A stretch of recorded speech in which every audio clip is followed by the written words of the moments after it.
Hi, I'm Brian Butko, Director of Publications at the Heinz History Center, and with us today is Lisa Spahr, author of this book, World War II Radio Heroes, Letters of Compassion, and we'll be talking with Lisa a little bit today to find out more about how she came across this fascinating story and the connection to her family, and as a writer, what it meant to her to pursue the story and what she's still doing with it today. Welcome, Lisa. Thanks, Brian. It's great to be here. Glad to have you.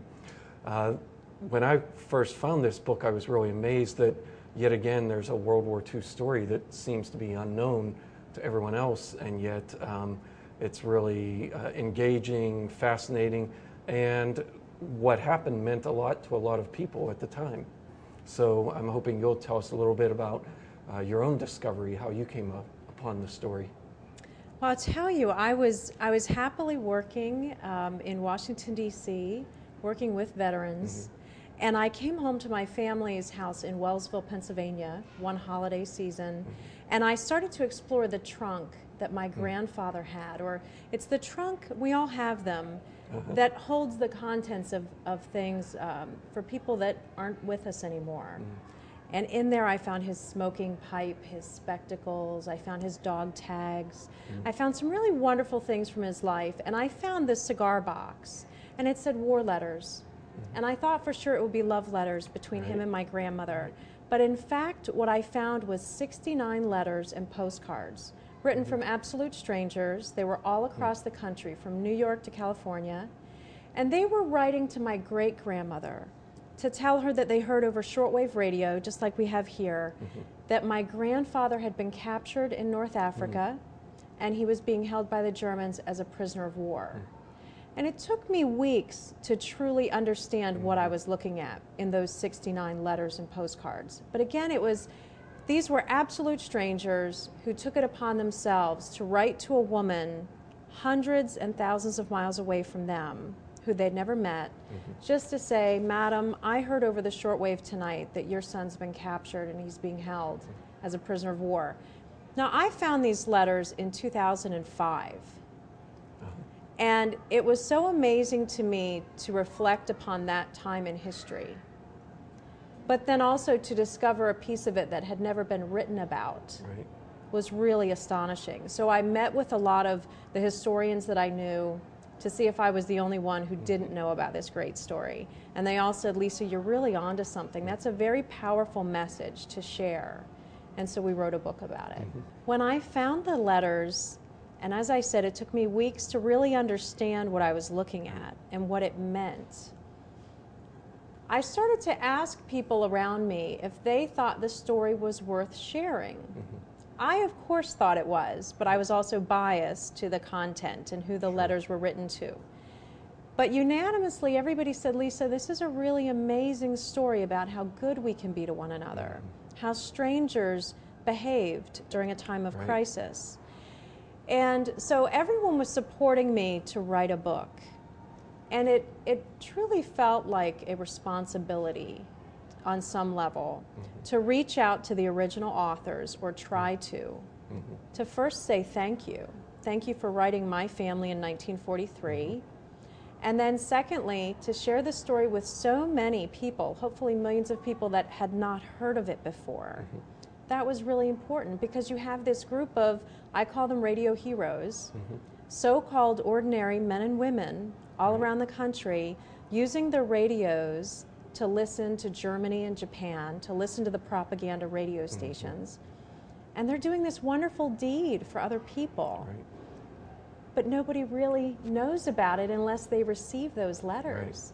That's true. And it was a story that truly, I didn't think you could sit on it without acting. I really felt we needed to write the book. What I'd love to get my hands on, and I have to work more on this, is to see if we can find some of the actual message relay, some of the actual tapes of the program Calling Back Home.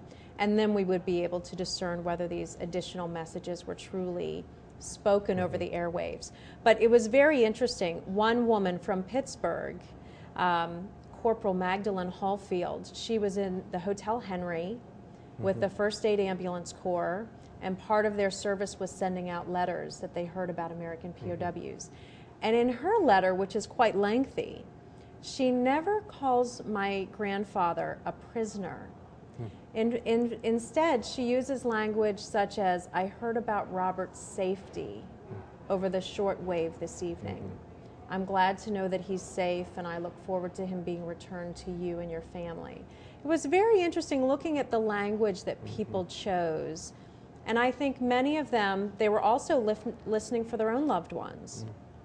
So some people would say, "I heard the same message about my husband Lester 2 nights ago on this program, and I'm so glad I heard it. I want to make sure you heard the message about your loved one." It was truly incredible. People wrote for their own reasons, and each letter is very, very special. So you pursued some of these people. How many of the 69 were you able to locate? I was able to find probably 10 of my 69. Now, when I say 10, sometimes I didn't find the man or the woman that actually wrote the letter, but I found their children. Right. Based on the nature of these were written in 1943. It's 2005 when I'm trying to find them. More than 60 years later. More than 60 years later. So it was challenging, but it was really exciting because not only did I find their children and I was able to say thank you, and do you realize what your mom or dad did for us? Right. That was really, it was a responsibility, I think, for me to do that, but it was a really magical connection then that I had with them. But the other important point is that these individuals, they recognize their parents' contributions, but then they have their own stories they want to share with me. They want to tell me about their mom or dad. They want to ask about my grandfather and whatever happened to him. Sometimes if my letter, trying to find the original authors, found someone unrelated to this story, they still called me, sent me an email to tell me about someone they knew that had served. Everyone that I found has a great story from World War II, and they really want to share it. And so this book served as a conduit for not only World War II, but then other conflicts thereafter, for people to open up and share their experiences, whether they be the person serving or the family member. So it's really been an amazing journey. The one man that I found that actually gave us this radio, and this is the radio he used in 1943. A perfect story to end on. Tell us about the radio. This Flavius Jankowskis, I found a gentleman with the same last name in Philadelphia, where the letter came from. So I thought I'd found my man. And I wrote a letter to Mr. Jankowskis, although his first name wasn't the Flavius that I was looking for. And he called me and he said, "Lisa, I'm not Flavius Jankowskis. In fact, I'm not even related to him. Believe it or not," he said, with a name like that. Right. He said, "But I've heard of him. And further, I'm really touched by what you're trying to do. I'd like to help you find him." Well, that was a wonderful gift, again, from someone totally unrelated to the story. A week later, that gentleman, Mr. Jankowskis, called me and gave me Flavius's phone number. Wow. And then I was able to finally connect with Flavius Jankowskis. And over the last 2 years, we have built quite a friendship over email and the telephone.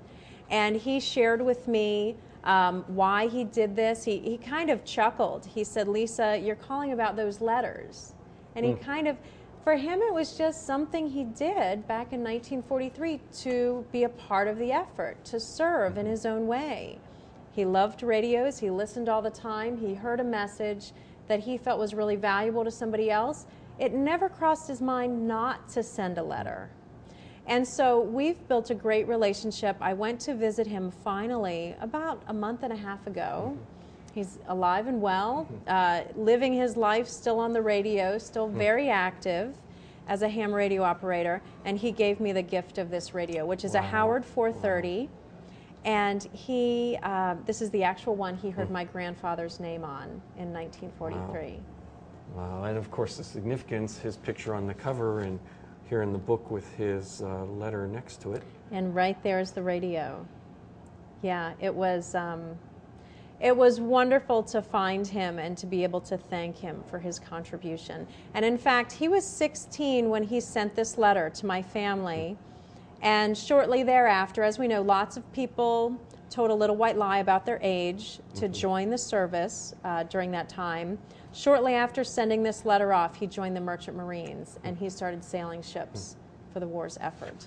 Well, thank you, Lisa. I'm sure we could talk for another hour, but I will leave that to readers to enjoy the book and perhaps strike up a conversation with you, because, as I recall, you also have a website and other related media that goes with it for people to learn a lot more about it. I would be delighted. Thanks for the opportunity, Thank you. Brian.